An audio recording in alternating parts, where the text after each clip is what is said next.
Espace TV, les grandes gueules, tout sur les dessus de l'actu. Ahmed Camara, Zakarini Limono, Roby, Mohamed Djibril Camara, Moussa Moïsila, Lamine Girassi forment les grandes gueules. Mercredi 27 mai, l'actualité décryptée à 360 degrés dans cette émission, les GG, une émission que vous pouvez retrouver en prime, en rediffusion, tous les soirs quand il est 18h sur la 99.3 FM, cette antenne qui s'appelle Suite FM. Une émission à retrouver également quand il est 22h30 sur Espace TV, la télé d'une autre planète. Les trois possibilités toujours à votre disposition pour interagir à nos sujets. GG 8037 où vous allez sur le site de la radio, le www.espacefmguinée.info, ou vous faites le 657 39 13 13 le soir. On essaiera de prendre vos SMS en compte du côté de la télévision. Au menu en ce mercredi, les réactions continuent de fuser de toutes parts suite à la lettre adressée par le chef de l'État à son Premier ministre demandant à ce dernier d'organiser sans délai un dialogue entre les partis guinéennes engagés dans le processus électoral en cours de préparation.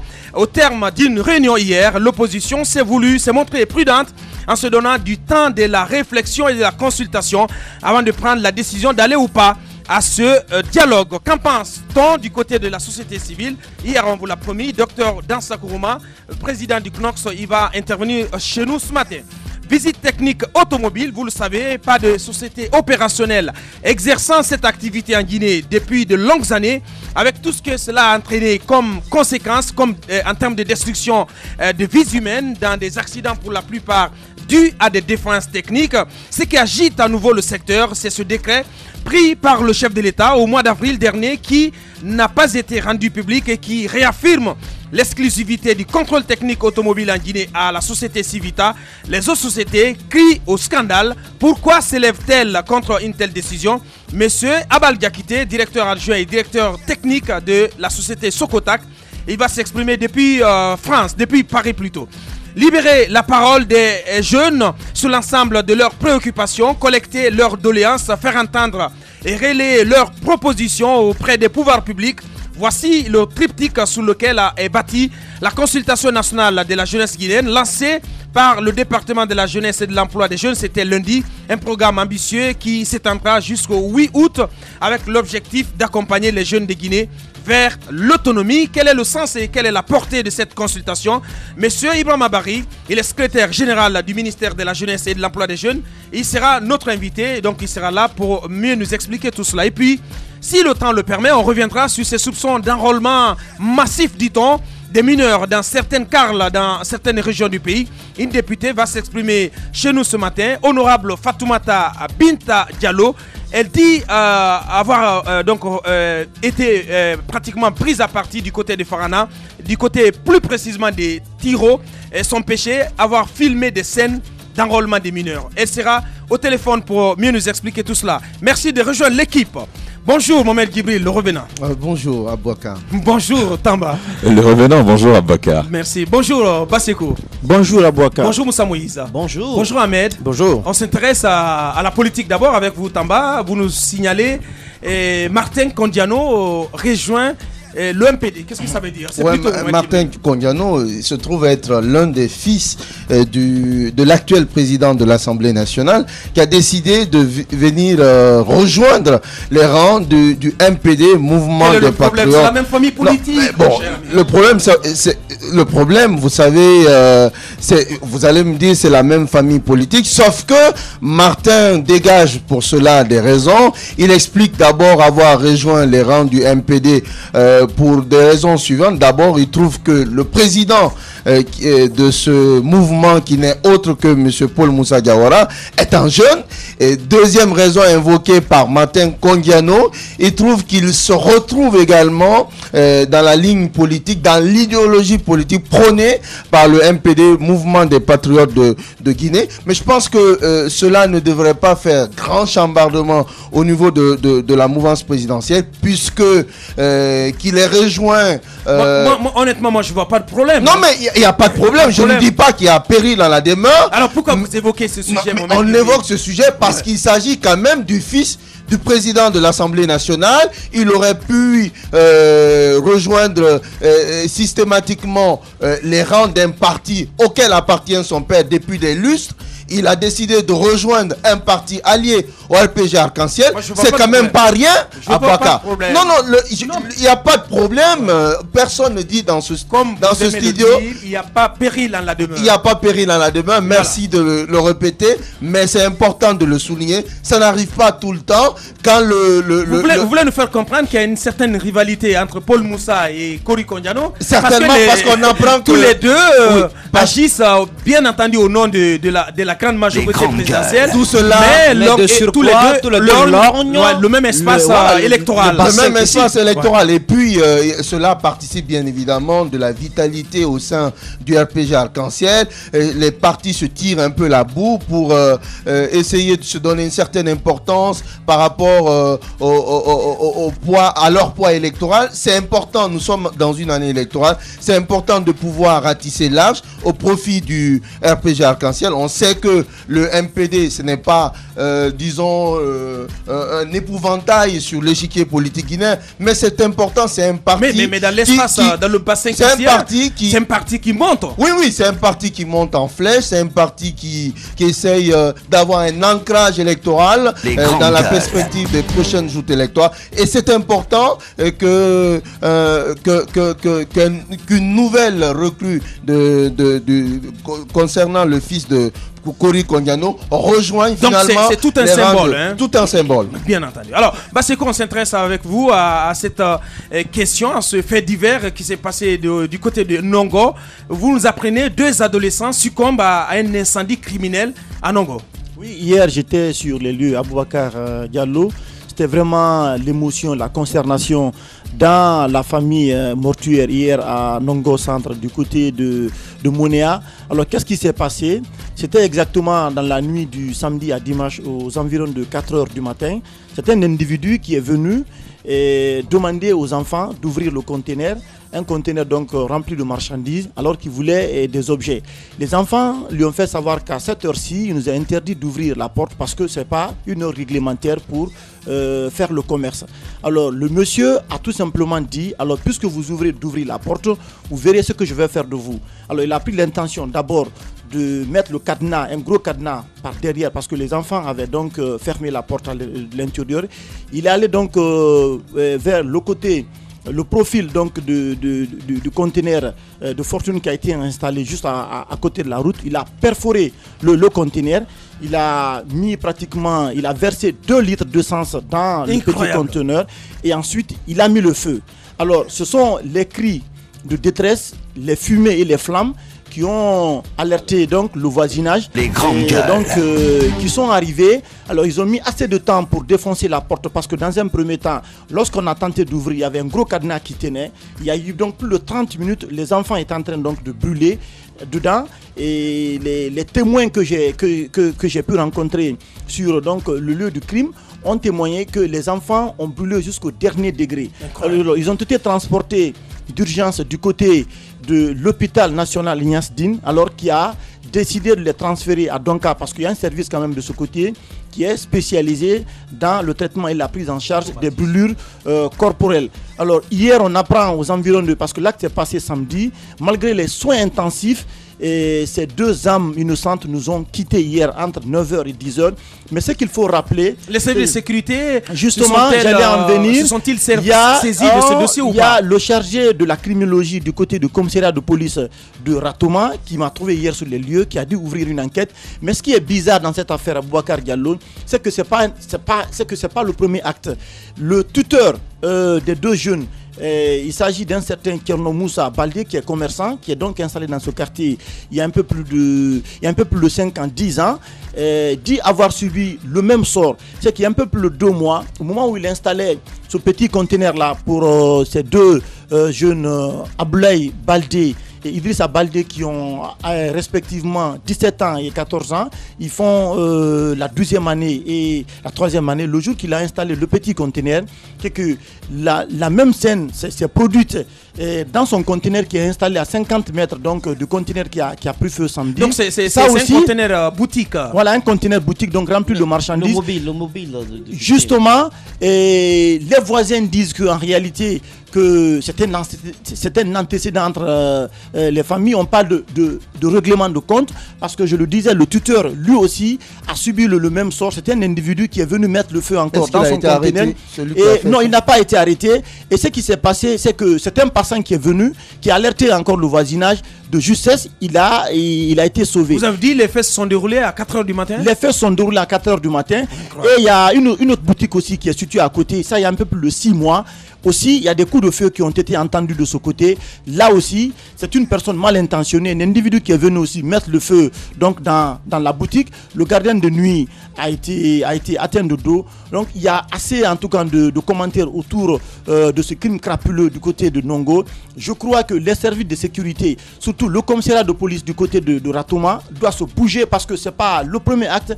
Et ce qui s'est passé samedi, c'est vraiment difficile à dire. C'est abominable. C'est 2 âmes innocentes qui nous ont quittés. En tout cas, on se pose la question, qu'est-ce que ces 2 garçons ont fait pour mériter un tel sort, pour mériter un tel sort à Boubacar Diallo. Bien, allez-y, Tamba. Ça c'est un sujet qui mérite que l'on parle. C'est aussi un sujet qui mérite que l'on interpelle les autorités par rapport à tout ce qui est en train d'être fait. Ouais. Moi, ce qui m'intéresse, c'est le mode opératoire.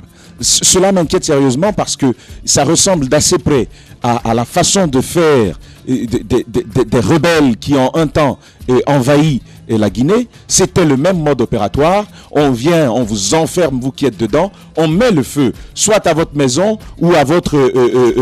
en tout cas à l'endroit qui vous abrite. Ouais. On y met du feu et on guette. Comme si c'était des animaux que des chasseurs encerclaient dans une brousse, on guette avec des fusils pour voir qui va pouvoir s'échapper de là. Je pense que c'est extrêmement criminel, extrêmement blessant pour la morale. C'est une première chose. Mais en relançant ce débat de cette façon-là, il est quand même important que l'on interpelle les autorités par rapport à cela. Je pense que si l'on peut se permettre, simplement parce qu'on a refusé d'ouvrir une boutique, on me dit c'est peut-être un règlement de compte, mais si c'était vraiment une joie, une volonté, et si c'était un personnage sadique qui se plaît à voir souffrir les gens d'une telle façon, parce qu'il y a quand même ce genre de criminels qui tuent pour se rendre heureux, pour se rendre service, qui tue parce qu'il se plaît à pouvoir, justement, et ce sadisme, on ne peut pas se permettre de le voir transporté dans le domaine de la criminalité au point d'ôter des vies innocentes. On nous parle de 2 jeunes, un de 12 ans, un de 14 ans et un autre de 17 ans. En tout cas, les âges varient sérieusement parce que il y en a de 13, de 14, de 17 ans aussi, mais 12e année à l'école, c'est quand même quelque chose qui risque de faire assez mal aux parents, et c'est d'ailleurs le cas aujourd'hui. Que va faire l'autorité? Je disais il y a quelque temps qu'on va... L'autorité, laisse-moi vous dire, ne pourra rien faire parce que l'autorité, les services de sécurité ne pourront pas du tout mettre main sur ce psychopathe qui n'a même pas laissé de traces. Je vais rapidement terminer, qui n'a pas laissé de traces. Moussa Moïse parlait déjà de l'équipe des pompiers qu'on enlevait de la commune de Ratoma. C'est déjà un autre problème, mais nous savons la formule que l'on va entendre. En tout cas, si le gouvernement a communiqué ou voudrait communiquer là-dessus, ils diront « Rest in peace ». Bien, allez-y, Ahmed. C'est clair que j'ai des doutes, mais au même moment, je vais être aussi optimiste parce que ceux qui ont tué Diaoune, on a réussi quand même à les attraper, même si sur place, on ne savait pas qui c'était au début. Donc, faisons quand même confiance à certains membres de nos forces de défense et de sécurité qui sont capables peut-être de les retrouver. Mais ce qui reste clair, c'est que mon œil, ceux qui pensent qu'il faut bannir aujourd'hui la peine capitale, je ne suis pas d'accord. Pour moi, ça doit rester. Ces enfants n'avaient pas le droit de vivre. Si, ils avaient le droit de vivre. Est-ce qu'ils méritent? S'il vous plaît. Attention, c'est un autre débat. Vous allez rêver. C'est pas mon problème. C'est pas mon problème. C'est pas mon problème. Ce sont pas vos enfants qui sont morts. Vous n'avez pas les mêmes douleurs au cœur. Je suis mais d'accord. ceux qui ont perdu les enfants, si ce monsieur est arrêté, la peine capitale, même Il doit même automatiquement. Je vous dis, en temps normal, on a vu ce qui se passe aux États-Unis, on a vu ce qui se passe dans. Je pense qu'aujourd'hui, nous devons revoir. On n'est pas dans tous les États aussi. S'il vous plaît, nous devons revoir nos stratégies face à ces criminels. Ces criminels de cet acabit ne méritent pas de vivre aussi parce qu'ils ôtent la vie à de paisibles citoyens, des enfants comme ça qui sont encore, même encore au collège, qui sont en train d'évoluer tranquillement. Comment est-ce qu'ils ont droit à la mort de cette façon? Je dis non. Alors, si on arrête ces personnes, je pense que ces personnes doivent être condamnées à la hauteur de leur forfaiture, s'il le faut, à la peine capitale. Ahmed Camara, ouais. Non, il le dit. Oui, il le dit et et vous appuyez? J'appuie, mais très fort. Je pense que celui qui s'est porté coupable d'un tel acte, d'un acte aussi abominable, mérite la guillotine. Moi, je pense que, sincèrement, aujourd'hui... Mais ça va, il faut le retrouver, Moussa Moïse. Justement, c'est là la bonne question. C'est ce que je veux développer. Les on n'en a jamais vu. Les services de sécurité, notamment du côté de la gendarmerie, disposent aujourd'hui d'un certain... d'une certaine expertise, parce qu'il y a eu une coopération avec la France, pour que des empreintes puissent être, par exemple, retrouvées sur une scène de crime. Ça, on a l'expertise maintenant, on a la possibilité de le faire. Si on n'a pas mal à la volonté, on peut le faire. On peut retrouver cet individu et le juger. Mais encore une fois, je pense que dans nos quartiers, on a longtemps parlé de police de proximité. Je ne sais pas si vous avez entendu parler de ça. Mais bien entendu. Comment deux personnes peuvent se faire calciner? Mais il faut savoir que la police de proximité... Non, attendez, Moussa Moïse. Elle n'est pas encore présente dans tous les quartiers. Elle n'est présente que dans la commune de Matam. Ah oui. Et à Sénécoré. Non, mais c'est pas évident. Pour l'instant, il n'y a que 3 unités qui sont... 3 unités expérimentales. Ça n'explique pas mes inquiétudes. Ce que je veux dire, sur quelles données ils se sont basés pour choisir ces différents lieux dont tu viens de parler. Quel a été le sondage mené pour qu'ils puissent l'installer à Ratoma, à Zérokoré et non pas... Non, mais c'est la phase expérimentale, Moussa Moïse. Non, dans une phase expérimentale, on mène une enquête. Ouais. Il y a quand même des données qu'on recueille. Mais vous n'allez pas me dire qu'ils n'ont pas fait d'études. Ce que je veux dire, c'est qu'on est trop lent dans la mise en œuvre de certaines réformes dans notre pays. Je pense que s'il y avait une police de proximité dans ce quartier, quelqu'un aurait pu à temps comprendre qu'il y a 2 personnes qui se faisaient calciner dans ce conteneur. Je pense que des enquêtes doivent être menées. Ouais. Nous reviendrons sur ce sujet parce qu'il faut vraiment que le coupable soit retrouvé. On ne peut pas mourir de cette façon. C'est pas possible, c'est pas admissible. C'est abominable. Mohamed Djibril, très rapidement. Je dis c'est le comble de l'abomination. Ouais. C'est un acte d'une abjection suprême. Mais en même temps, ce crime crapuleux démontre encore une fois de plus la vulnérabilité de nos citoyens, surtout à des heures indues. Comment comprendre qu'un citoyen mette le feu à un conteneur sans coup féri, sans qu'il ne soit inquiété d'aucune façon que ce soit? Je pense qu'il y a matière à s'inquiéter. Aujourd'hui, à 4h du matin, à 3h du matin, les citoyens semblent plus que jamais vulnérables par rapport à des psychopathes de cette nature. C'est important de rechercher cet homme. Encore une fois, ne tombons pas dans l'émotion. L'application de la peine de mort est incompatible avec le respect. Non, c'est le respect des droits de l'homme. L'application de la peine de mort. On n'a pas les gens là-bas. Mais Ahmed, on peut s'écouter. Ahmed, je te signale. Non, mais écoute, Mohamed Djibril, il faut comprendre aussi la colère. La colère et la douleur que Ahmed Camara ressent en se mettant dans la peau des parents de cette victime. La douleur et l'émotion ne nous empêchent pas d'être lucides. Mon ami, à des moments donnés, quand même, il faut mettre de côté tes principes juridiques. L'État américain vient d'abolir la peine capitale. Et je vous dis ceci, l'application de la peine de mort révèle une certaine dichotomie de la part d'un État. On ne peut pas prévoir dans nos législations pénales l'application de la peine de mort et vouloir respecter les droits de l'homme. L'application de la peine de mort, encore une fois, Ahmed, est incompatible avec le droit. Voilà. Rapidement, il est trop à court de ce principe.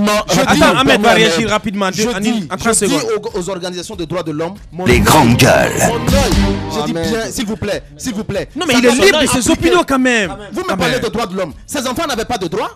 Ils n'ont pas de droits. C'est qu'ils sont. Non, il faut lui dire, Ahmed, il faut lui dire simplement de se mettre dans la peau des parents de ces 2 jeunes adolescents. Bien évidemment, vous ne ressentez pas les mêmes douleurs. C'est clair qu'aujourd'hui vous êtes choqués, mais vous ne ressentez pas les mêmes douleurs. J'ai dit bien, si ces personnes sont arrêtées, comme Moussa l'a dit, ils méritent plus que la peine capitale, la guillotine. Bien. Voilà. Allez-y. Je pense Tamba, que très rapidement pour clore. je veux simplement rappeler. Les grandes gueules. La peine de mort existe encore dans nos textes. Bien évidemment, c'est ce que Le j'ai plus dit. important Ça doit à être faire, appliqué. non, non, non, le plus l'application. important à faire aujourd'hui, c'est de retrouver ces personnes-là. Beaucoup ont été tués. Est-ce qu'on les a déjà retrouvés? C'est quand même la question. Et le débat n'est pas à la peine de mort. J'ai aussi ma position là-dessus. Bien. moi, Moussa je Moïse, voudrais- on prend la direction de Lola et la mosquée de Lola toujours fermée comme la mosquée sénégalaise. Malédiction, parce que dans nos mosquées, il y a des problèmes. Le diable s'y est invité, le diable réside actuellement dans certaines Mon Oh, mosquées. cher, il y On a parle pas de diable. sectes. S'il y a des diables, Écoutez, ce sont les hommes là. oui, les hommes qui ont des cornes. Quand tu as 2 cornes et une queue, mais je sais pas. Les grandes gueules. Est-ce qu'on peut t'apparenter si c'est pas le diable, Ahmed Kamara?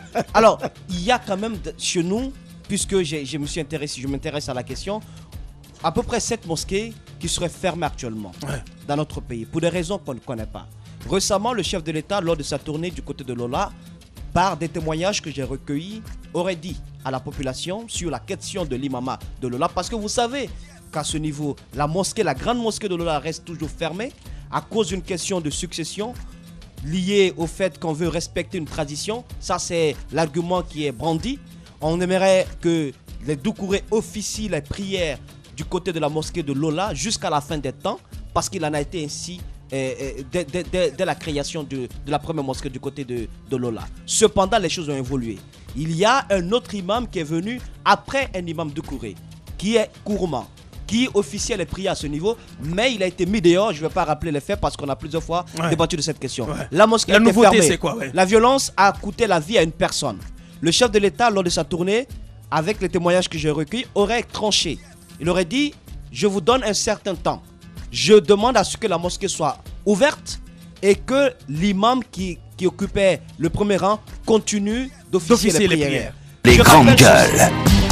Mais cette décision du chef de l'État, vous pouvez remarquer, me rappeler cela une semaine après, ne sera pas du tout respectée. Parce que déjà, lorsqu'on avait mené des démarches pour ouvrir la mosquée afin de l'entretenir avant la date annoncée par le président de la République, il y a eu des oppositions à ce niveau.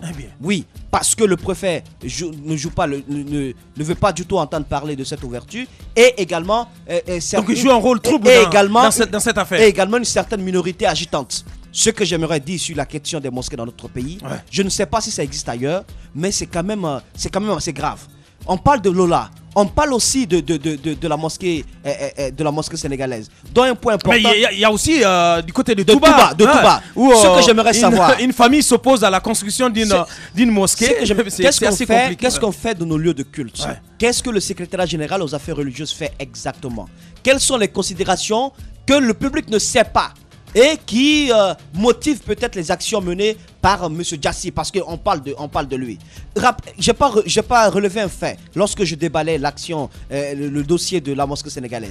C'est que dans les conclusions trouvées entre la partie guinéenne et la partie sénégalaise, il était noté quelque part pour vous dire que le tissu social est laminé, mais par l'action même de nos cadres, il était noté dans les conclusions que les prières peuvent être faites, le sermon du vendredi peut être fait comment dirais-je, en Soussou, en Malinké et non, pas en Poula.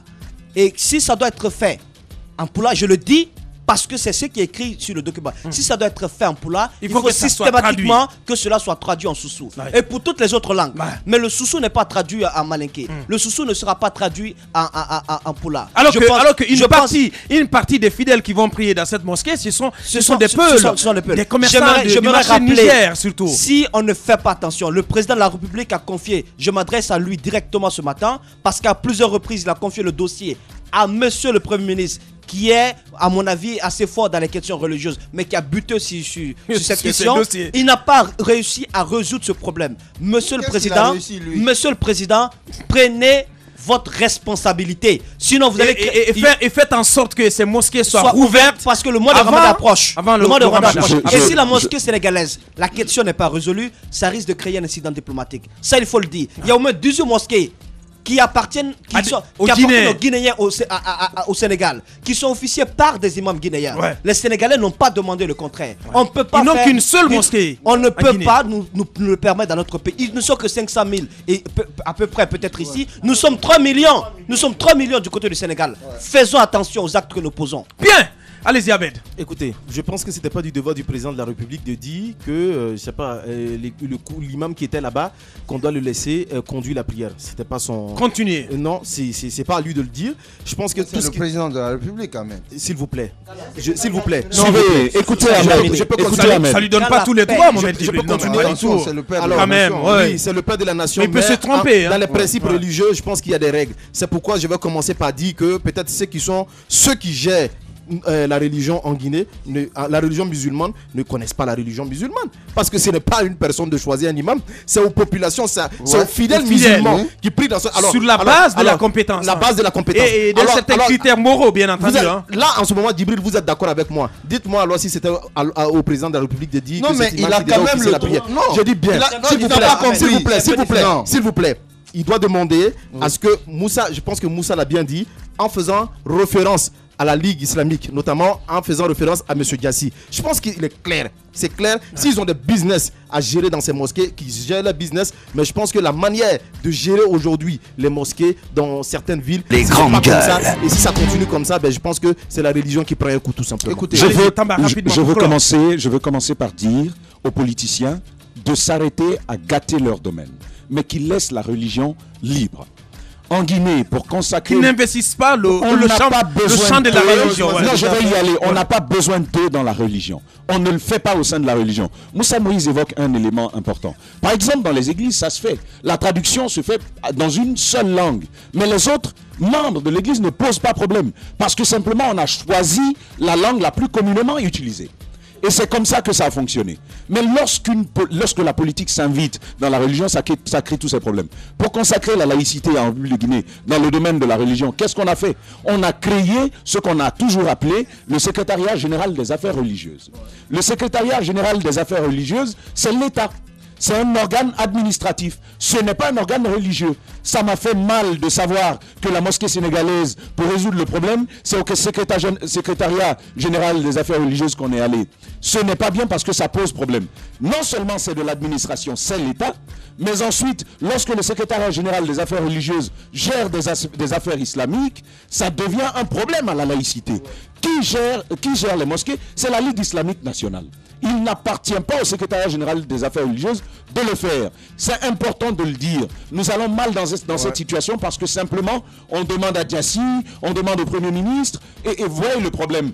On va prendre des personnes qu'on va mettre comme responsables du secrétariat des affaires religieuses qui ne comprennent rien aux affaires administratives. Ouais. Vous avez Diassi qui est plutôt en campagne. Mais c'est justement là le problème que nous avons. Laissez la Ligue islamique nationale gérer les mosquées, laissez le Conseil chrétien de Guinée gérer les églises. C'est comme ça que ça fonctionne. Bien, merci Tamba. Nous marquons une pause de 5 minutes. Derrière, on revient avec 7 députés. Honorable Fatoumata Binta Diallo, donc députée de l'UFDG, qui a fait des constatations dans la région de Farana. Docteur Dansa Kourouma se prépare. Notre invité, Monsieur Ibrahima Barry, il est secrétaire général du ministère de la Jeunesse et de l'Emploi des Jeunes. Ceci par rapport au lancement de la consultation nationale de la jeunesse. Il y a aussi Abal Diakité qui nous attend du côté de la France. Tout ceci dans moins de 5 minutes. Politiciens véreux, fonctionnaires corrompus, promoteurs immobiliers voyous, justice passive.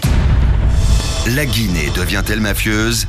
Les grandes gueules d'Adafo Média ne lavent pas plus blanc, mais vous permettent de défendre votre pays en vous informant. Avec les grandes gueules d'Adafo Média, dénoncez les turpitudes, nous garantissons le secret des sources. Envoyez vos documents à espacefmguinée.info, rubrique Contact. Les grandes gueules d'Adafo Média ou le socle de la liberté d'expression en Guinée. Benedi Record, en collaboration avec Adafo Média, présente le plus gros concert dancehall avant les vacances 2015. Singleton, la machine du dancehall, vous invite à découvrir son nouvel album, Le Travail Paye, le 7 juin 2015 à 14h sur l'esplanade du Palais du Peuple.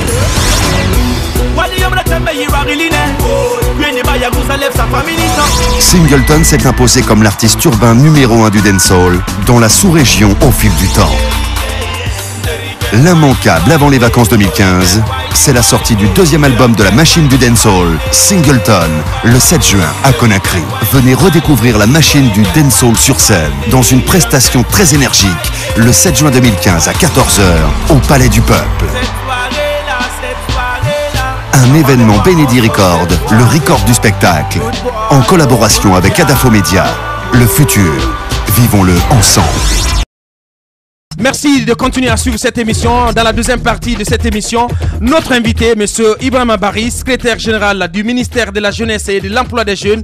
Ceci au sujet de cette consultation nationale lancée par le département de la jeunesse pour permettre donc d'aller vers une plus grande autonomisation de la jeunesse guinéenne. On reviendra aussi sur ce soupçon d'enrôlement massif, dit-on, du côté de la région de Farana.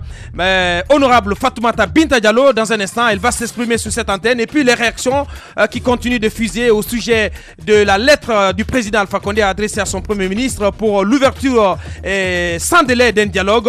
Docteur Dansa Kourouma, président du CNOX, il va s'exprimer d'une minute à l'autre sur cette antenne, et puis on reviendra sur ce décret qui réaffirme l'exclusivité du contrôle technique automobile en Guinée à la société Civita. Ça fait réagir au niveau des autres sociétés. Monsieur Abal Diakité, il est directeur adjoint et directeur technique de Sokotak. Il va s'exprimer chez nous depuis Paris.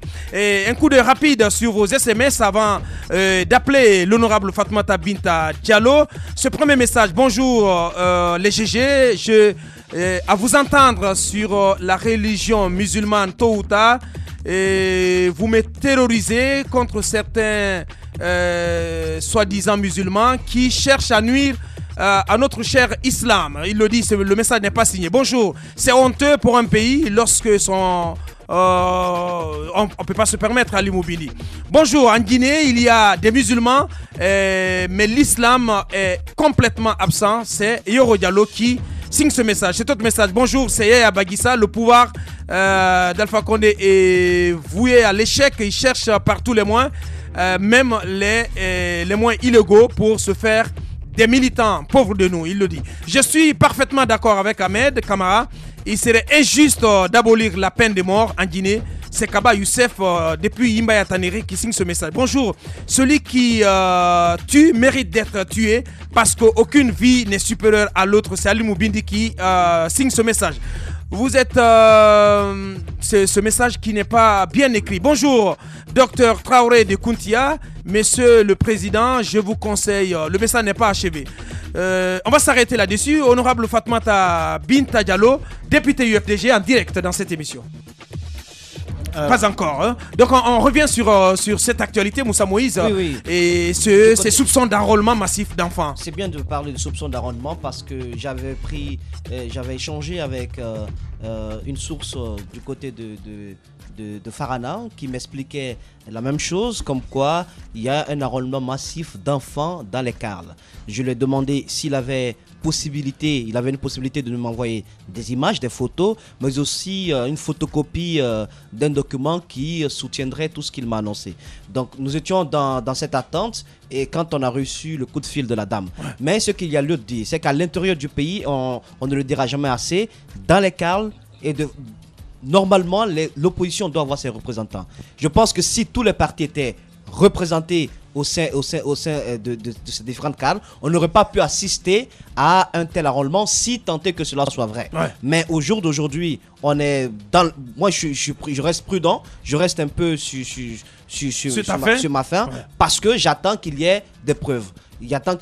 Et si cela est fait, ça peut amener à des complications devant, parce que, encore une fois, on serait tenté de voir l'opposition remettre tout cela en cause. Ouais. Je pense qu'il faut des mesures de contrôle. C'est pourquoi les Carles ont été paritairement composés. Et l'opposition a déjà d'ailleurs commencé. J'ai suivi une interview de Aboubakar Silla qui revenait sur ce phénomène. C'est quand même une plainte qu'on a enregistrée depuis qu'il y a des élections en Guinée. Chaque fois qu'il y en a, on parle d'enrôlement. Il faut simplement dire à l'opposition... Ça risque d'être un sujet polémique. Il faut simplement dire à l'opposition de veiller au grain et de faire en sorte qu'il puisse y avoir une véritable remontée d'informations en vue de prendre à témoin l'opinion nationale et internationale. Bien, honorable Fatoumata Binta Diallo, à présent en direct. Les grandes gueules. Honorable, bonjour. Bonjour. expliquez-nous d'abord comment cela s'est passé du côté de Farana, parce que nous avons appris que vous avez pris des photos d'enfants, mais que ce serait un montage, et ensuite vous auriez été arrêté par un groupe de personnes. Et je vous remercie les grandes gueules. Nous avons besoin de gens comme vous dans ce pays-là pour avancer le pays. C'est très dommage que les responsables, les cadres de l'État se comportent de la manière. J'étais en mission à Kékédou. Arrivé au niveau de Tio, j'ai aperçu un attroupement d'élèves. J'avais passé, j'ai pu retourner un peu. Oui. J'ai garé, je suis descendu. Oui. J'ai salué, j'ai demandé est-ce que le président de la CARN est là. On m'a dit qu'il n'est pas là. Si on peut l'appeler. J'ai dit oui. J'ai dit mais en attendant, on peut travailler. Il y avait des fiches qui étaient au niveau du vice-président de la CARN qui étaient là-bas. J'ai fouillé les fiches là, du début à la fin. C'est écrit 1997, jusqu'à la fin, plus de 100 feuilles. Incroyable. Après, je me suis tourné vers l'opérateur de la CEDI. J'ai dit, est-ce que vous avez commencé à rouler? Il me dit oui. J'ai dit, les feuilles que j'ai prises là tout de suite là, est-ce que ces enfants-là, ces gens-là ont été enrôlés? Il me dit non, ils sont absents. Que les feuilles qu'il détient, ce sont ces gens-là qui doivent passer pour enrôlement. J'ai dit, est-ce que ces gens-là sont là? Il dit oui. J'ai dit, passe-moi les feuilles, il me l'a donné. J'ai appelé la première personne. C'était un enfant de 4e et de 5e année. Les enfants avaient attaché leur tenue au règne. Oui. Mais il y avait les tenues civiles.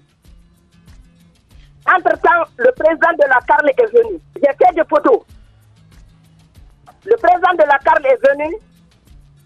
Je lui ai salué, je me suis présenté, j'ai dit que je suis député à l'Assemblée nationale, commission de défense et sécurité. Oui. Je lui ai demandé, j'ai dit, est-ce que vous pouvez me donner depuis le 24 jusqu'à le jour le nombre d'enrôlements? Il me dit qu'il ne détient pas. J'ai dit, mais la machine est là. Entre-temps, il y avait le monsieur avec lequel j'étais, qui avait le t-shirt de l'UFDG. Mais il avait porté une chemise de la dessus. Oui. Il y a un monsieur qui écrit l'UFDG. En un seul rien de temps, toute la population est venue. Le président de la CEPI est venu. Il s'est jeté sur mon jeune frère. Il lui a donné un coup sur l'œil. Il a déchiré sa chemise. Il a ordonné comme barricade. Ils ont mis des cailloux, des bois, des tables devant la voiture. Ils viennent, ils ont dégonflé les pneus. L'autorité est venue, les forces de l'ordre, que je salue vraiment avec respect. Oui. Le premier qui est arrivé, c'est un gendarme. Il m'a dit, madame, je vous protège. Il ne faut pas avoir peur de quelque chose. Ils disent de lui remettre la tablette. Il a retiré la tablette dans les mains de mon jeune frère. Il dit, je veux remettre aux autorités compétentes. Que je ne vais pas remettre ça à un citoyen. J'ai appelé le président de la CESI. J'ai dit, toi, tu es cadre. Je me suis présenté à lui. Dis-moi, je m'en fiche que tu es député ou pas, c'est pas mon problème. Je ne te connais pas, tu ne me connais pas. Eh bien. J'ai dit, je pensais que le président de la CARN, le président de la CESI, vous devrez être en dehors de ça, vous devrez observer la neutralité totale dans l'enregistrement des citoyens. Ouais. On ne dit pas que les gens ne vont pas s'enrôler, mais dans le code électoral, c'est marqué que tout citoyen a le droit de jouir de ses devoirs civiques. Mais au contraire, quand on voit les enfants qui n'ont pas atteint l'âge de 10 ans de s'enrôler, il est de mon devoir en tant que du peuple, parce que c'est le peuple qui m'a mis ici, c'est pas un décret, il est de mon devoir de constater ce qui ne va pas dans le pays et rendre compte. Ouais. Et les gens qui sont venus, le président de la CEPI, il a pris une pièce, il a même endommagé ma voiture. Et finalement, on a appris que l'affaire est allée jusque chez le gouverneur. Expliquez-nous rapidement, parce que nous sommes bousculés par le temps. Ok. Bon, nous sommes partis à la gendarmerie. Quelques minutes après, les charges sont venus, le sous-préfet est venu, on est resté à parler là-bas, ils ont appelé apparemment le secrétaire général est venu, on nous a fait rentrer dans la sous-préfecture. On a parlé, le secrétaire général du RPG a demandé à Malinké. Vous croyez que je ne comprenais pas? Est-ce qu'elle a pris des photos? On dit oui qu'elle a pris des photos. Est-ce que c'est des enfants qui l'ont pris? Ils ont dit oui. Il dit, vous savez que nous n'avons pas raison. Il est venu, il a présenté ses excuses, que ça arrive. D'accepter. J'ai dit non, il n'y a pas de problème pour ça. Nous sommes dirigés vers la préfecture. Nous sommes partis, on est resté de 11h jusqu'à 16h30. On a parlé avec le gouverneur. J'ai dit au gouverneur, je ne dois pas parler sans la présidence, sans la présence du président de la CEPI. Ouais. Parce que pour moi, c'est des gens qui doivent observer la neutralité. J'ai dit, et le préfet et le gouverneur ne doivent pas se mêler d'espace. Ils ont crié, il y avait des gens du RPG qui étaient dans la salle pleine, ils ont crié, il faut qu'on écrase, il faut qu'on casse ma tablette. Après, le gouverneur a ordonné que leur technicien n'a qu'à venir pour effacer les photos. J'ai dit, les photos ne seront pas effacées. Ils ont commencé à crier. Que d'ailleurs le petit qui a fait les photos, on va l'enfermer parce que si on lui dit, j'ai dit non. Le petit n'a rien à voir, moi je l'ai ordonné en tant que député. Il dit non, qu'il doit être enfermé. Comme j'ai vu qu'ils ont persisté, j'ai dit effacer. Ils ont pris leur technicien, j'ai ouvert le portable, la tablette, ils ont effacé les photos, il restait. J'ai dit, il ne faut pas toucher mes dossiers personnels dedans. Il y a quelqu'un qui a dit, il faut formater. J'ai dit, on ne formate pas mon appareil. Il y a des dossiers qui m'appartiennent là-bas, on ne doit pas enlever ça. On a crié, après lui, dit, bon, on va se transporter chez le gouverneur. Nous sommes partis chez le gouverneur. Il ne m'a même pas regardé, a pu par présent me dire bonjour, vous me donnez la place. Le gouverneur de Farana? Le gouverneur de Farana. Le nouveau qui vient d'être nommé. Le nouveau, Raoul Sam. Ouais. Quand je suis venu, j'ai dit, je me reconnais. Il me dit, non, moi, je ne te connais pas. J'ai dit qu'il ne me connaît pas. Oui, aujourd'hui, je ne me connais pas. J'ai dit, moi, je suis de l'UNR. Si tu ne me connais pas, moi, je te connais. Non, je ne te connais pas. J'ai dit, d'accord. J'ai dit, vous me permettez? Non. Après, le préfet a dit, ouvrez la tablette, vous allez voir ce qui est dedans. Ils ont enlevé toutes les photos. Après, le gouverneur a remis les photos. Ils n'ont pas quitté dans mon territoire. J'ai dit, quel territoire? J'ai dit, tu ne me connais pas aujourd'hui, mais un jour viendra où tu vas me connaître. D'ailleurs, coffrez le petit là. J'ai dit, ah non, on ne peut pas l'enfermer. Si vous l'enfermez, vous m'enfermez moi-même. On est resté là-bas, le président le fédéral de l'UFDG. Quand le gouverneur m'a dit de quitter le lieu, je me suis levé, je suis parti 2 pas. Il m'a rappelé, le fédéral de l'UFDG, si j'ai quelque chose à dire. Oui. Bon, quand je me suis retourné. Eh bien, honorable Fatoumata Binta Diallo, on va s'arrêter là. Je pense que l'essentiel a été dit. Témoignage exclusif de cette députée et donc qui prenait des scènes d'enrôlement d'enfants, de mineurs du côté de Farana. Elle a failli être prise à partie. Donc c'était son témoignage. Nous sommes bousculés par le temps, honorable. Merci de ce passage ce matin chez nous. Merci bien. Merci. 9h, 10h30 sur Radio Espace Guidé, retrouvez les grandes gueules ou le débat citoyen sur la radio d'opinion. Savoir et comprendre l'actualité.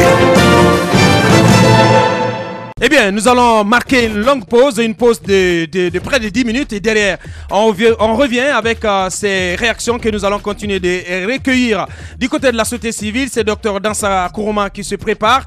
Nous allons prendre aussi la direction de Paris, d'où nous attend M. Abal Diakité. Il est directeur adjoint et directeur technique de Sokotak. Et derrière, plus tard, nous terminerons avec notre invité, M. Ibrahima Bari, et le secrétaire général du ministère de la Jeunesse et de l'Emploi des Jeunes. Ceci par rapport à la consultation nationale de la jeunesse guinéenne lancée le 25 mai dernier par ce département. Tout ceci donc développé dans moins de 10 minutes. Derrière, on revient. Politiciens véreux, fonctionnaires corrompus, promoteurs immobiliers voyous, justice passive. La Guinée devient-elle mafieuse? Les grandes gueules d'Adafo Média ne lavent pas plus blanc, mais vous permettent de défendre votre pays en vous informant. Avec les grandes gueules d'Adafo Média, dénoncez les turpitudes, nous garantissons le secret des sources. Envoyez vos documents à espacefmguinée.info, rubrique Contact. Les grandes gueules d'Adafo Média ou le socle de la liberté d'expression en Guinée. Les grandes gueules. Tout sur les dessous de l'actu. Ici, l'actu rime avec liberté de ton sur Radio Espace. Merci de nous regarder du côté des Sigrines, dans le Bourré. Et merci de votre fidélité si vous nous avez choisi maintenant. Et dans un instant, Dr Dansa Kourouma, président du Conseil national des organisations de la société civile guinéenne, il va s'exprimer sur cette antenne, ceci par rapport à cette lettre du président Alpha Condé adressée à son premier ministre, lui demandant d'ouvrir instamment un cadre de dialogue entre les partis guinéennes impliqués dans le processus électoral. Et puis, M. Abal Diakité, qui est directeur adjoint et directeur technique de Socotac, il va s'exprimer depuis Paris. Ceci par rapport à ce décret présidentiel qui réaffirme l'exclusivité du contrôle automobile technique, du contrôle automobile, donc à la société Civita. Nous allons l'entendre d'une minute à l'autre. Et puis, notre invité, M. Ibrahim Barry, il est secrétaire général du ministère de la Jeunesse et de l'Emploi des Jeunes. Il va venir nous parler de tous les contours de la consultation nationale de la jeunesse guinéenne lancée il y a 2 jours par ce département. Et nous allons poursuivre le débat avec ses réactions à Ahmed Kamara du côté de la société civile. Dr Dansa Kourouma en direct. Les grandes gueules. Bonjour Monsieur Dansa. Bonjour. Merci d'être venu au compte de cette émission. Alors, vous parlez de couplage des élections. Est-ce que vous avez mesuré tout avant d'annoncer cela? Parce que la CENI elle-même disait qu'elle n'était pas capable de coupler ces élections. C'est une très bonne question, Monsieur Ahmed. En effet, le couplage des élections est conditionné à la mise en commun d'un ensemble de données techniques. Seul un travail approfondi avec la CENI nous permettra de finaliser définitivement, n'est-ce pas, cette proposition. Mais au jour d'aujourd'hui, d'après les contacts qu'on a eus avec la CENI, ce couplage serait possible à condition qu'un ensemble d'éléments techniques soit réuni. Mais qu'à cela nous tienne, c'est parmi le paquet de propositions que nous avons. Il y a naturellement la garantie liée à la non-implication des délégations spéciales dans le processus électoral, en référence au principe de neutralité de l'administration d'une manière globale. Si ce principe est acquis et que les délégations spéciales recomposées ne constituent plus une menace pour le processus électoral, je crois que c'est un gage de garantie. Le calendrier électoral pourra être aménagé en convenance parce que la crainte de l'opposition, c'est d'éviter des interférences négatives des délégations spéciales dans le processus électoral, et c'est qu'il y a une crainte qui a été également constatée par la société civile. D'accord, alors docteur Dansa, il y a le facteur temps. Là en ce moment vous nous rappelez que vous avez déjà contacté la CENI et que les travaux vont continuer, mais à quel moment est-ce que vous allez également prendre le temps de rencontrer l'opposition, discuter avec elle, mais également le côté de la mouvance pour que cette proposition puisse être concrète, si possible, si elle peut être exécutée? Il y a un atelier qui est planifié la semaine et qu'on appelle l'atelier le haut niveau des acteurs du processus électoral. Cet atelier va nous permettre, avec les plateformes de la société civile, les représentants de l'opposition, avec un focus sur les spécialistes en matière électorale du côté de l'opposition et de la mouvance, mais également le vice-président de la CENI qui s'est montré disponible à participer à cette opération, c'est-à-dire un exercice de replanification et d'analyse des données techniques en faveur du couplage des élections. Mais M. Ahmed, il y a un élément qui me semble être important pour la sortie de crise. C'est le message du chef de l'État. Parlons-en justement, docteur Dansa. Et comment vous réagissez du côté de la société civile à cette annonce du président, à cette recommandation du président de la République à son premier ministre lui demandant d'ouvrir dans le meilleur délai un cadre de dialogue entre les partis impliqués dans le processus électoral? Deux angles d'analyse, M. Aboubakar. Premièrement, sur le plan juridique, c'est tout à fait en conformité avec l'article 58 de la Constitution qui stipule que le Premier ministre gère le cadre de dialogue politique et social. Alors, fort de cette disposition constitutionnelle, je crois c'est tout à fait normal que le chef de l'État se rabat sur le Premier ministre pour déclencher ce processus de dialogue politique. En avait-il vraiment besoin? En avait-il vraiment besoin? Docteur Dansa, vous rappelez l'article de la Constitution qui le consacre. Mais il y a aucun... Naturellement, c'est un rôle constitutionnel qui lui est dévolu. Est-ce qu'il devrait attendre que le chef de l'État lui dise d'ouvrir ce dialogue, puisque c'est lui qui doit normalement promouvoir le dialogue social et aussi l'application, veiller à l'application des accords avec les partenaires sociaux et les partis politiques. Dans ce cadre-là, je suis totalement en phase avec votre analyse, Moussa Moïse. On n'avait pas besoin d'attendre que les deux hommes se rencontrent pour déclencher ce cadre de dialogue politique. Mais vous savez, nous sommes dans un contexte de manque de confiance, de déficit de confiance entre les acteurs. Parfois, un petit acte, même si c'est pas important, ça peut accélérer la décrispation. Mais quel est le rapport acte avec, aussi banal, s'il vous plaît, je vais terminer mon propos. Ce que je veux dire par là, le président n'avait pas besoin, à mon avis, de rappeler au Premier ministre qu'il devait faire ce travail. Mais l'acte trouve son intérêt quand c'est analysé sous l'angle de la décrispation et de la bonne foi du président de la République de donner une garantie cette fois-ci à ce cadre de dialogue politique. Parce que vous conviendrez avec moi que la garantie du dialogue politique, c'est naturellement le président de la République, parce que c'est lui le sauf que dans cette lettre, on ne voit aucun gage qui est donné à l'opposition, en tout cas aux différents bords politiques, en ce qui concerne l'application ou le respect des engagements qui vont résulter de ce dialogue. On n'a pas besoin de le dire. Si on se retrouve, s'il y a un accord, c'est que ça va être appliqué. Non, mais quand même, Ahmed, rien ne le dit. Il y a un précédent aussi. Il y a pas un précédent, des précédents. Justement, bien sûr. C'est là où quand l'opposition... Tout le peuple de Guinée sera témoin et tout le peuple de Guinée sera garant, n'est-ce pas, de ce cadre de dialogue qui se mettra en place, parce qu'il a été déclenché par le premier magistrat du pays. Et je crois que dans une démocratie, le président de la République a la dernière voix.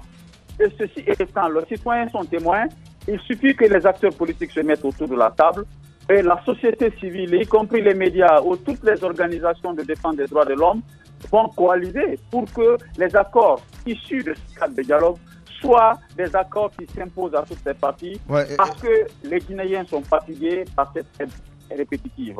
Donc je crois que nous avons tous intérêt, vous et moi, et tous les acteurs qui défendent la démocratie, pour que cet accord ou ces accords puissent aboutir et dans les meilleurs délais, et que chacun se porte volontaire pour être moniteur de la mise en application de ces recommandations. Je crois qu'on ne peut plus berner le peuple. Les gens ont les yeux suffisamment ouverts par rapport aux différents enjeux qui sont en compétition. Parce que la pauvreté ne fait qu'avancer. Docteur Dansa Kourma, président du CNOX en direct. Allez-y, Mohamed Djibril. Dernière question. Docteur, le couplage des élections, c'est quand même une solution inédite dans l'histoire politique du pays. Vous allez me rectifier si j'ai tort. Vous parlez du couplage des élections, élections présidentielles, élections communales. Lorsque nous avons reçu ici monsieur le porte-parole, le directeur du département communication de la CENI, qui nous disait que les conditions techniques ne sont pas réunies pour la tenue des communales, parce que les commissions administratives de centralisation des votes, il faut des magistrats. Or, on n'a pas suffisamment de magistrats, proportionnellement en tout cas, au nombre de localités qui existent. C'est pas moi qui l'ai dit, hein. C'est le directeur du département communication. Je suis d'accord. Alors, compte tenu de toutes ces données-là, est-ce que vous pensez qu'on peut organiser 2 élections à la fois? Ce qui n'a jamais été le cas en Guinée. Ce que je peux vous dire de manière très claire, cette proposition a été faite par une commission technique qui a été mise en place par la société civile. J'ose vous dire que ces propositions seront passées au ping-pong au niveau de l'atelier de haut niveau que nous allons mettre en place. Et cet atelier va inviter les représentants de l'opposition, de la mouvance et de l'administration du territoire avec des experts extérieurs que nous allons recruter. Nous allons travailler dans un débat très ouvert pour que les différents scénarios qui sont posés sur la table soient analysés. Et ce qui va sortir de cet atelier est la proposition de sortie de crise de la société civile. Mais en tout état de cause, M. Djibril, il est tout à fait aujourd'hui compliqué que le couplage des élections se réalise avec le délai imparti, sauf s'il y a la bonne foi et l'engagement de tous les acteurs. Sinon, si toutes les garanties sont réunies pour que les résolutions du accord... Dans ça, est-ce que vous n'avez pas peur des lendemains qui déchantent? Déjà, avec une seule élection, on assiste à des contestations post-électorales qui se traduisent par la violence. Il a dit qu'il allait associer la CENI. Oui, mais bien sûr. Voilà, il parle pas. Il a dit qu'il allait associer la CENI. Ce n'est qu'au stade de proposition, Mohamed Djibril. Et à notre avis, ça a été bien étudié en amont. Ce que j'aimerais aussi dire, c'est que Dr Dansa, au moment où nous discutons de de toutes ces questions, le temps, lui, n'attend pas. Nous nous approchons chaque jour que Dieu fait de la date du 11 octobre. 11 octobre pour la présidentielle. Alors, vous pensez, comme certains, que le pouvoir en place joue la montre? Je suis tout à fait d'accord avec toi. Nous sommes en politique. Hein. Je crois que ce constat n'est pas à exclure. Nous sommes dans une compétition qui s'annonce très serrée avec beaucoup d'enjeux derrière. Il est tout à fait important que le pouvoir et l'opposition, chacun essaie de jouer cette théorie de la montre. Mais ce qui est fondamental, les acteurs politiques aujourd'hui, et l'opposition et la mouvance, dis-je encore, et l'autorité nationale légalement établie, doivent montrer des bons exemples en matière de volonté de s'asseoir autour d'une table de dialogue,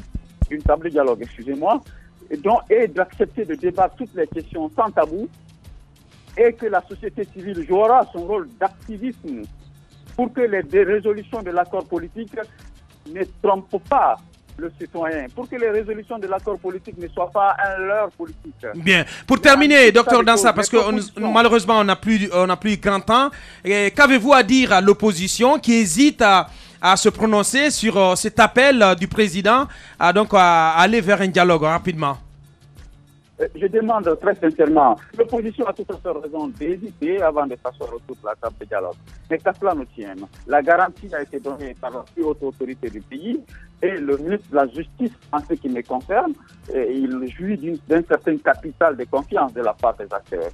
Alors, au nom de cette présomption d'innocence, je crois que tous les acteurs politiques, la société civile les demande alors de s'asseoir autour de la table. Bien. Et les Guinéens ont les yeux grandement ouverts. On fera de telle sorte que ces accords ne soient pas un accord de plus et que les résolutions s'appliquent à toutes les parties parce que le peuple est fatigué. La voix de la société civile, donc dans cette émission, docteur Dansa Kourouma, en direct. Docteur, il ne nous reste plus qu'à vous dire merci. Merci beaucoup. C'est avec un réel plaisir que j'ai participé à ce débat. Merci bien, docteur. 9h, 10h30 sur Radio Espace Guidé, retrouvez les grandes gueules ou le débat citoyen sur la radio d'opinion. Savoir et comprendre l'actualité. L'essentiel de cette émission à retrouver désormais aussi sur ce site internet kababashir.com, donc un nouveau partenaire qui s'ajoute à la liste. Moussa Moïse, on parle de visite technique à Bal Diakité qui est déjà en ligne, qui va patienter un moment, le temps pour vous d'introduire le sujet. Auditeurs, parce que nous avons longuement parlé de ce sujet, il s'agit bien entendu du contrôle technique automobile. Il y avait un monopole dans le secteur, un monopole détenu par la société civile. Il y avait, c'est fini? Ben, je le dis comme ça parce qu'il y a problème autour. Il y a problème autour, donc je développe comme ça, Ahmed. Et donc, Civita qui appartient à monsieur Balamoussa, que nous allons, j'espère, avoir dans cette émission pour qu'il puisse aussi donner son point de vue. Il a promis. Alors, donc, à un moment donné, il y a eu des contestations pour que le marché soit ouvert à d'autres opérateurs. Parce qu'il faut rappeler que le marché du contrôle technique automobile est un grand marché, un marché juteux, mais aussi qui peut créer beaucoup d'emplois puisqu'il s'étend du centre-ville de la capitale jusqu'à l'intérieur du pays, et ça permet non seulement de lutter contre le vieillissement de notre parc automobile, mais aussi ça permet de sauver des vies, parce qu'on imposera à chaque véhicule des papiers d'autorisation qui prouvent que le véhicule est à jour au niveau des freins, puisque la plupart des personnes tuées, on parle de défectuosité du système de freinage. Ouais. Et donc, le contrôle technique est un marché important. Ça permet de sauver des vies, ça permet de renflouer les caisses de l'État. Le marché donc important, des opérateurs ont demandé à ce qu'il soit ouvert. C'est ainsi que d'autres sociétés se sont installées, notamment Socotac. Pour l'instant, l'État se refuse à le faire. Exactement. Puisqu'il y a ce décret du mois d'avril. Il y a ce décret du mois d'avril dont j'ai parlé dans cette émission. Ouais. Ce décret qui donne raison à Balamoussa, qui est à la tête de Civita, comme le seul détenteur du contrôle technique automobile en République de Guinée. Ouais. Ce qui n'est pas du tout du goût partagé par les autres acteurs. Donc on va le vérifier, Moussa Moïse, avec M. Abal Diakité. Il est directeur adjoint et directeur technique de Socotac. Les grandes gueules. Bonjour, M. Abal. Oui, bonjour, Alors, bonjour les grandes gueules. Merci, bienvenue dans les grandes gueules. Alors, d'abord, réaction face à ce décret du mois d'avril concernant... qui réaffirme l'exclusivité du contrôle technique automobile bien évidemment à Civita. Bah, déjà, c'est un sentiment de déception parce que le contrôle technique aujourd'hui n'est pas une activité qu'on peut monopoliser dans un pays comme la Guinée qui aspire à un changement. Ça, c'est le premier aspect. La deuxième chose, moi, ce que je vais vous dire, le décret dont vous parlez, moi, je ne conteste pas le décret. Mais ce que je ne comprends pas dedans, le début, l'attribution de la concession de l'exploitation et la fixation des conditions et l'attribution à Civita, c'est ça qu'on n'arrive pas à comprendre. Pour quelle raison? Entre ces deux décrets, ils auraient dû laisser un moment faire un appel d'offres, même si c'est un semblant d'appel d'offres, afin que des entreprises soumissionnent, et puis on choisit l'entreprise dont les techniciens pensent qu'il est capable de faire l'activité de contrôle technique en Guinée. Et autre chose, le contrôle technique aujourd'hui, en Guinée comme la Guinée, vu le parc automobile, vous ne pouvez pas confier ça à une seule entreprise. Parce que le contrôle technique dont on parle, qui est sujet à beaucoup de problèmes, les gens pensent qu'on se base plus sur l'aspect financier que l'aspect technique. Alors moi, je vais vous dire techniquement que les Guinéens comprennent. En Guinée aujourd'hui, vu que ça fait 20 ans qu'il n'y a pas de contrôle technique, si vous voulez que le parc automobile soit absorbé, vous libéralisez le secteur.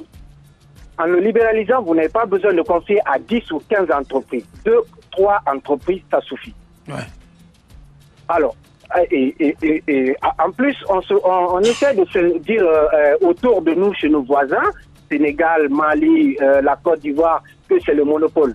Mais renseignez-vous à Bamako, ils ont des problèmes aujourd'hui. D'accord. Mais au même moment, on sait que vous avez des équipements sur place depuis plusieurs années maintenant. Comment est-ce que tout cela se passe aujourd'hui? Est-ce que tout est enfermé dans un magasin ou...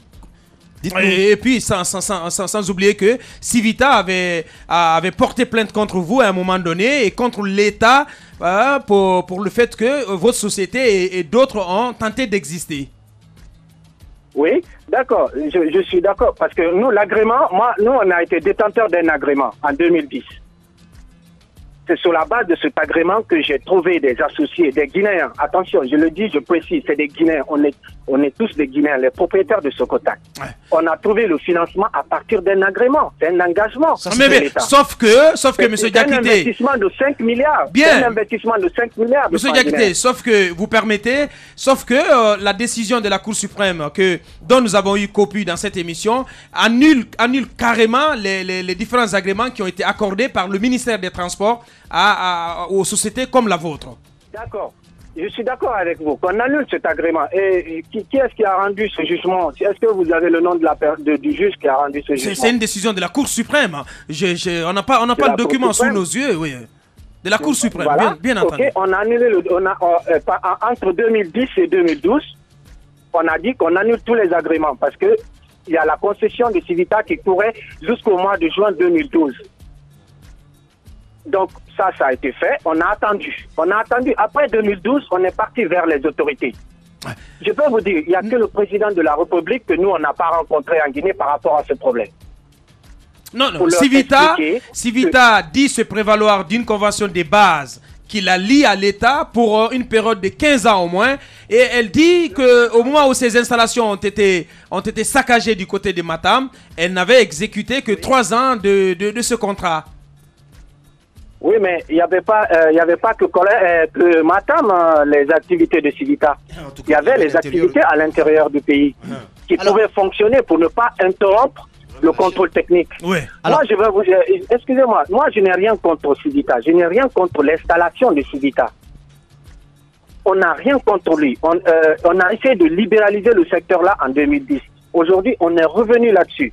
On attribue la concession à une seule entreprise. Alors qu'il y a une entreprise qui existe déjà. Je veux juste comprenez une chose. Le cas de la Guinée est spécifique parce que nous, on est installés déjà. Civita essaie de se prévaloir de quelque chose. Alors, pourquoi les autorités n'ont pas essayé, entre deux entreprises guinéennes, de trouver une solution idoine, une solution qui permettrait à nous de fonctionner et à Civita de fonctionner. Ouais. Ça, il ne faut pas aller chercher loin le problème. On pouvait même le faire parce que dans le contrôle technique en Guinée, il y a les véhicules légers et les poids lourds. Et aujourd'hui, on a rajouté la partie importation des véhicules de l'étranger. Donc, ça fait 3 activités.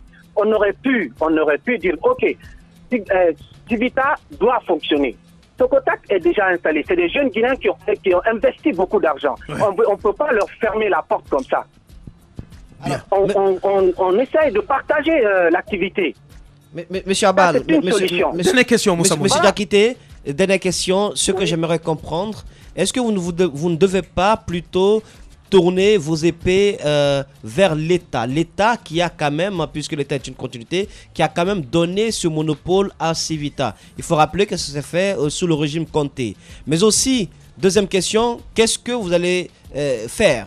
Est-ce que vous vous résignez ou bien Socotac va complètement disparaître? Parce que je rappelle, vos installations sont déjà prêtes du côté de Kolé à Lanseboni.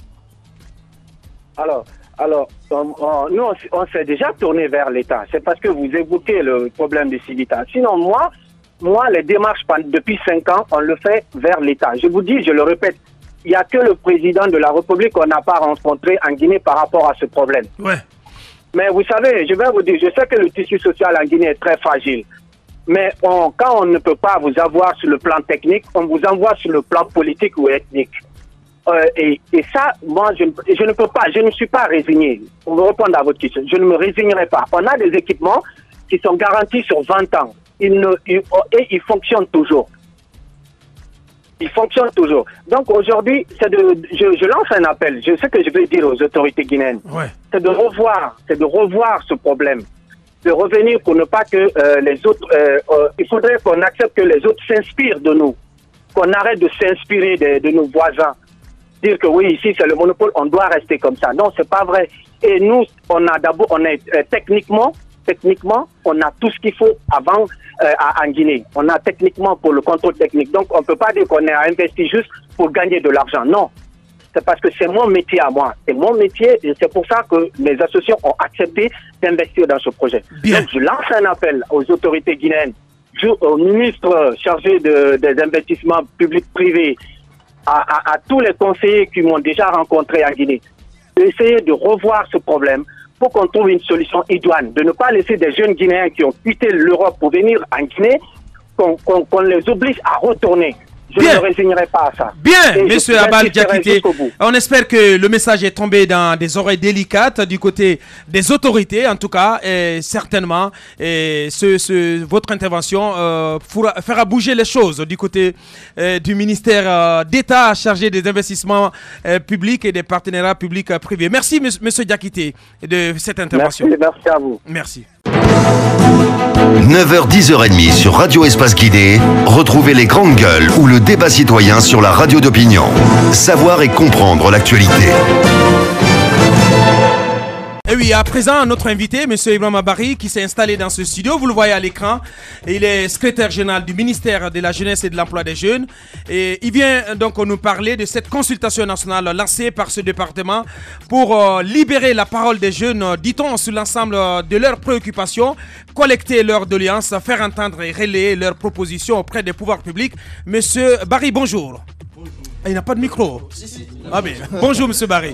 Voilà. Bienvenue dans cette émission. Allez-y Ahmed. Alors vous avez lancé des consultations pour savoir exactement le problème des jeunes. Moi je me pose la question, depuis tout ce temps, vous ne savez pas le problème des jeunes en Guinée? Merci beaucoup. Le micro n'est pas activé. Allez-y, monsieur Barry. Bonjour, merci beaucoup. Pour dire que jusque-là, les problèmes n'étaient pas connus. Non. Non, mais pourquoi maintenant? Pourquoi maintenant? S'il vous plaît, est-ce que vous pouvez... oui, allez-y. Allez-y. Voilà.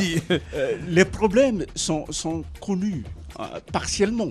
Mais imaginez-vous, c'est la première fois qu'on va aller donner la parole dans les districts, les sous-préfectures où les jeunes Oui, pourront... mais tout ça c'est beau, monsieur Barry. Sauf que là, vous n'avez pas répondu à la question d'Ahmed Kamara. Pourquoi vous avez attendu tout ce temps pour lancer cette consultation nationale? Est-ce que vous ne saviez pas l'opportunité? Vous ne saviez pas qu'elle était importante et qu'il fallait le faire un peu plus tôt? Bien sûr que nous savons. Et vous le faites en une année électorale. Ah mais, bien sûr. Voilà, que c'est une voilà année qui réveille des soupçons. Mais, s'il vous plaît, est-ce que vous pouvez m'écouter? Les grandes gueules.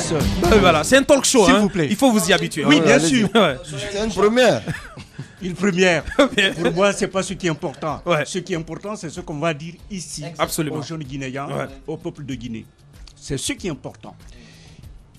Il vous souviendra que en 2009, paix à son âme, Monsieur Thierno Aliou Diaouné, quand il était ministre de la Jeunesse et des Sports, avait lancé l'élaboration de la nouvelle politique nationale de la jeunesse. Cette politique nationale de la jeunesse, supportée par un plan stratégique et qui décline sur 10 ans. Cette politique a été adoptée en 2010, y compris son plan stratégique. Il est prévu dans cette politique qu'on puisse s'arrêter un moment à mi-parcours pour faire une évaluation. D'abord, une évaluation par les usagers du service public, qui est le ministère de la Jeunesse. Ensuite, voir s'il y a des corrections à faire pour conduire ce plan stratégique à terme sur les 10 années. Nous sommes juste à la moitié. Peut-être une coïncidence. Moi, ce n'est pas ce qui m'intéresse, que ça soit année électorale ou non. Les grandes gueules. Le programme, nous suivons un programme que nous avions tracé et sur lequel nous estimons poser des actions concrètes qui permettent d'arriver à des résultats pour les jeunes Guinéens. Alors, écoutez les jeunes, recueillir leurs doléances, mais aussi faire connaître ces doléances auprès des autorités publiques. Leurs propositions auprès des autorités publiques. Mais là où il y a véritablement problème à chaque fois, et là où nous vous attendons, c'est qu'est-ce que ces autorités feront pour répondre aux préoccupations des jeunes. En l'occurrence, eux-mêmes. Ouais, eux-mêmes, parce que on ne dira pas que l'État n'est pas au courant de tout ce qui est lié à l'autonomisation des jeunes, de tout ce qui est lié à leur emploi, à leur éducation. Il y a quand même des problèmes qui sont connus par l'État, mais est-ce que vous n'allez pas faire une grande tâche, une grande œuvre, et après que tout cela reste dans les tiroirs? Dans les tiroirs. Ouais. Nous pensons que cela ne peut pas rester dans les tiroirs. Parce qu'il mais il y a quand même des précédents. Hein. Est-ce que vous pouvez me laisser aller? Ouais, allez-y. Allez-y. S'il vous plaît. Nous pensons que pour la première fois qu'on va libérer la parole des jeunes Guinéens depuis les districts jusqu'au niveau national, que l'on puisse recueillir les besoins, les aspirations des jeunes pour permettre de proposer quelque chose au gouvernement. Un cahier de doléances. Je ne dirais et pas des préconisations. On l'a lu dans votre document. De préconisations, de recommandations qui vont se faire envers le gouvernement. Nous estimons que ça soit ce gouvernement maintenant ou que les gouvernements qui vont se succéder pourront prendre en charge véritablement ces questions qui sont liées à la fois à l'autonomisation dont vous évoquez tout à l'heure, aux problèmes de santé sexuelle et reproductive des jeunes, aux questions de citoyenneté, mais tout cela doit se mais qu'allez-vous faire? La question, Tamba, si tu permets, qu'allez-vous faire pour un jeune du district de Tunkarata, là-bas sur la route de la Côte d'Ivoire, qui va vous exposer ses préoccupations? Comment vous allez, quelle réponse allez-vous donner à ces préoccupations dans le plus concret? C'est de cela on a besoin. Dans le plus concret, je serai à Lisso, dans la CRD de Lisso, dans la préfecture de Bofa. Un jeune du district de Tamalan va me dire il a besoin d'engrais, il a besoin de semences, il a besoin de, je ne sais pas, des outils agraires. Tout cela va être recensé et remonté. Le rôle du ministère, c'est d'attirer l'attention des décideurs, de l'ensemble du gouvernement, des ministères sectoriels sur les besoins éminents et réels des jeunes pour que des mesures soient prises au niveau de chacun des ministères pour accompagner le jeune dans son rêve, dans son aspiration. C'est ça que nous voulons. C'est et ambitieux, que cette fois-ci, ambitieux comme programme. Bien sûr. Allez-y, Tam. Alors, moi, je m'intéresse au coût et à terme au suivi qui va en être fait. Déjà, nous voulons savoir combien tout cela va coûter, mais également quel mécanisme de suivi va être mis en place pour que des recommandations soient pour une fois suivies. Alors, je vais commencer par peut-être la chose la plus simple. La douloureuse. Le coût, hein. Le coût. Ouais. Voilà. Nous avons fait une première estimation qui n'est pas du tout statique, hein, qui est flexible, qui va varier en fonction des activités que nous allons mener, mais c'est dans l'ordre de voire 4 milliards, 5 milliards de francs guinéens et qui prend en compte à la fois les ateliers qui vont être organisés au niveau des districts, donc des sous-préfectures, des ateliers qui vont être organisés au niveau des préfectures, des plénières qui vont être organisées au niveau des régions, la grande plénière qui va être organisée à Conakry, toute la partie festive que vous avez vue, la réalisation de films documentaires, d'émissions TV. D'émissions TV, donc la com, globalement, c'est tout cela que nous avons réuni. Nous sommes en discussion avec les partenaires, à la fois avec le gouvernement, mais aussi les partenaires des agences des Nations Unies et autres, mais aussi les sociétés privées de la place, pour voir comment chacun peut trouver sa place dans le dispositif et comment peut-être on peut, dans l'évolution de notre programme, de notre agenda, de notre conducteur, peut-être qu'il y a des éléments qui vont apparaître parce que nous avons là juste des hypothèses sur les variantes. Quelque chose peut changer et cela va apporter certainement les grandes la gueules. modification du coup. Non. Il va finir. Allez-y, Voilà, Tam. justement, il y a cet autre aspect. C'est donc clair que c'est quand même un grand montant. Comment faire en sorte que cet argent ne soit pas jeté? Donc, ce suivi, comment est-ce que vous allez organiser le suivi de vos recommandations? Cet argent ne sera pas jeté. Oui, ça dépend de... peut-être du dispositif je pense que nous allons... le sort que les jeunes vont connaître après ce programme, c'est plus important en bas. Non, Oui. je dis la mine ce matin. Quel que soit ce que cela va coûter, quand même. Écoute-moi, Aboubacar, ce qui est important, c'est que de l'argent va être mis. Il y aura des recommandations. On va écouter des jeunes, remonter l'information il y aura un travail à la base. Au pouvoir public. Mais on sait ce que ça veut dire que faire des recommandations en Guinée si elles ne sont pas suivies. Quel est le mécanisme qui a été mis en place par le département pour que tout ce qui sera remonté puisse minimalement être suivi, ne serait-ce que cela? Bien, il va y répondre. Bien sûr, mais vous ne m'avez pas donné le temps de Allez-y. revenir sur votre seconde question. Le dispositif de suivi, il va se faire, il est organisé depuis la cellule la plus petite, c'est-à-dire au niveau du district. C'est pourquoi nous avons dit qu'au niveau du district, il y aura un rapporteur avec 2 jeunes filles et garçons du mouvement associatif, s'il y en a à côté de ce rapporteur. Il y aura le DSPJ au niveau de la sous-préfecture. Et donc, ces gens-là vont être en première ligne, en particulier ce rapporteur des jeunes qui a l'âge entre 15 et 35 ans. D'accord, mais comment consultation? Il va le bout. J'ai pas fini. Et donc, ce qui permettra à ce jeune-là de récolter totalement les besoins à ce niveau-là, et qui va suivre le process depuis donc la sous-préfecture jusqu'au niveau national. Parce que le jour où justement les préconisations vont être remises au président de la République, ces jeunes seront sur place, et à chaque étage, nous voulons nous assurer que les jeunes d'en bas puissent savoir exactement est-ce que leurs préconisations, leurs recommandations, leurs propositions ont été prises en compte au niveau préfectoral, au niveau régional et au niveau national. Ensuite, nous allons déployer, parce que nous avons déjà nos structures déconcentrées sur le terrain, avec bien sûr en avant-première les jeunes commissaires nationaux, commissaires régionaux qui sont... préfectoraux, hein. Non, régionaux, parce qu'ils vont couvrir les préfectures, nationaux, ils vont couvrir les régions. Ces jeunes-là vont être entièrement impliqués dans le dispositif de suivi pour que ça soit une évaluation par les pairs pour donner une garantie à ce qui va être mis en place. On ne peut pas être plus clair. Voilà, qui parle de suivi, parle également du travail effectué sur le terrain. Comment ça va se faire? Est-ce que ce sont des agents qui vont descendre sur le terrain, aller voir des jeunes? On ne sait pas du tout. Dites-nous comment ça va se faire concrètement sur le terrain. Ces jeunes qui vont travailler dans ces commissions. Le choix des jeunes commissaires, Et comment est-ce qu'ils vont j'imagine que travailler? c'est cela. Il y a un appel à candidature qui va être lancé, ce qui permettra à tous les jeunes de postuler en fonction des critères qui sont élaborés et qui permettront justement de désigner ce jeune commissaire au niveau à la fois de la préfecture, de la région et puis la déléguée générale.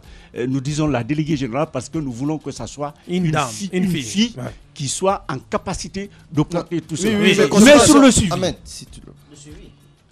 sur le suivi, je disais qu'à la fois... Non, on est d'accord avec le suivi. On a longuement parlé du suivi. Mais comment le travail va s'effectuer sur le terrain? Moi, c'est ça la question, justement. Mais comment ça va s'effectuer? Non, il y aura des rencontres qui seront organisées. Voilà, il faut qu'on nous explique. Est-ce qu'il y a un questionnaire? On va rencontrer les jeunes. Comment ça va se passer? S'il vous plaît, c'est ce que je disais tout à l'heure. Peut-être que vous n'avez pas été très attentif.